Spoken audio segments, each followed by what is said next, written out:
मनोज जी, कच्चे तेल की अगर बात करें तो ओपेक प्लस ने अगस्त से उत्पादन बढ़ाने का फैसला लिया है। क्या इससे कच्चे तेल में और गिरावट देखने को मिलेगी, और अगर हाँ तो ये कितने नीचे तक और मार्केट जा सकता है, क्या लेवल्स होंगे?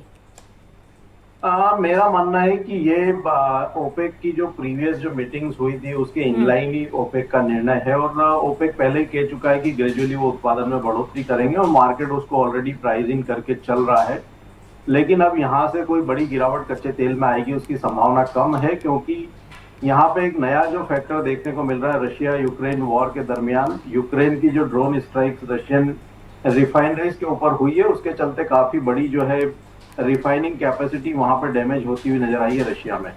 तो कहीं ना कहीं जो उत्पादन में बढ़ोतरी ओपेक प्लस की तरफ से देखने को मिल रही है, जो गल्फ रीजन से जो वहां पे प्रोडक्शन रीस्टोर होगा, तो कहीं ना कहीं वो रशियन ऑयल की जो सप्लाई है वहां पे कुछ कैप लगते हुए नजर आएंगे, तो वो वहां पे चीजें ऑफसेट होती हुई नजर आएगी। तो मेरा मानना है कि अभी WTI $65 एक स्ट्रॉन्ग बेस रहेगा इंटरनेशनल मार्केट में।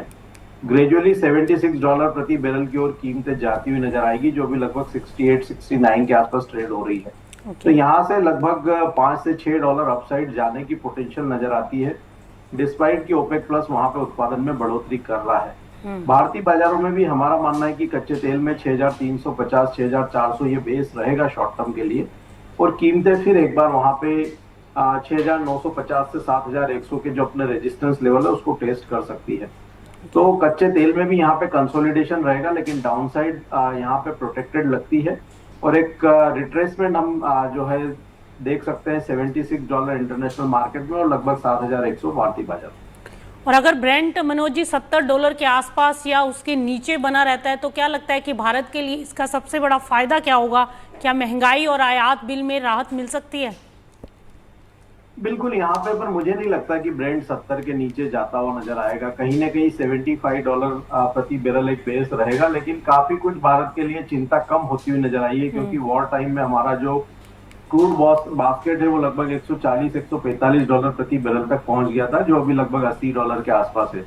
तो मेरा मानना है कि महंगाई की चिंता काफी हद तक कम हुई है। दूसरा, यहाँ पे जो हमारे फॉरेन एक्सचेंज खर्च हो रहे थे कच्चे तेल के आयात में, वहां पे भी जो है हमारा मानना है कि सुधार देखने को मिलेगा। और जो एक आउटफ्लो भारतीय बाजारों से एफपीआईज का देखने को मिल रहा था, वो भी यहाँ पे थोड़ा थमता हुआ नजर आया है। तो ग्रेजुअली भारतीय इकोनॉमी के लिए यहाँ पे सुधार के संकेत हैं। और कच्चा तेल यहाँ पे अगर एक दायरे में बना रहता है तो वो काफी हद तक महंगाई की चिंता को भी कम करेगा और आने वाले समय में रुपये को भी सपोर्ट कर सकता है।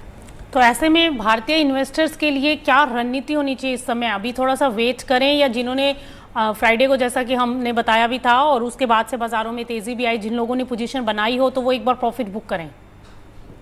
देखिए, यहाँ पे अगर अच्छे निचले स्तरों पर अगर पोजीशन ली है और अच्छे प्रॉफिट में है तो वहां पे मुनाफा बुक कर सकते हैं।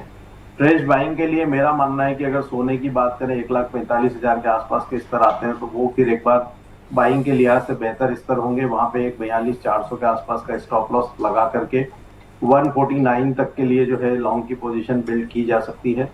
चांदी में भी हमारा मानना है कि 2,32,000 से 2,30,000 की रेंज वहां पे फिर बाइंग के लिहाज से बेहतर होगी।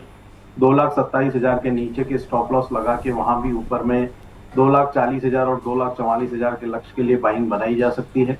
कच्चे तेल की अगर बात करें तो हमारा मानना है कि यहाँ भी 6,500 के स्तर के आसपास बाइंग की जा सकती है, 6,380 के स्टॉप लॉस से, और लक्ष्य वहां पे 6,660 तक के रखे जा सकते हैं। ओके। तो मनोज जी, नेचुरल गैस अब विदेशी बाजारों में लुढ़क चुका है, आज 1.5% की गिरावट देख रहे हैं, तो इसमें क्या रणनीति समझ में आती है? नेचुरल गैस है कंसोलिडेशन फेज में है, और हम देख रहे हैं कि जो 288 से 322 का रेंज नेचुरल गैस में यहाँ पे बना हुआ है।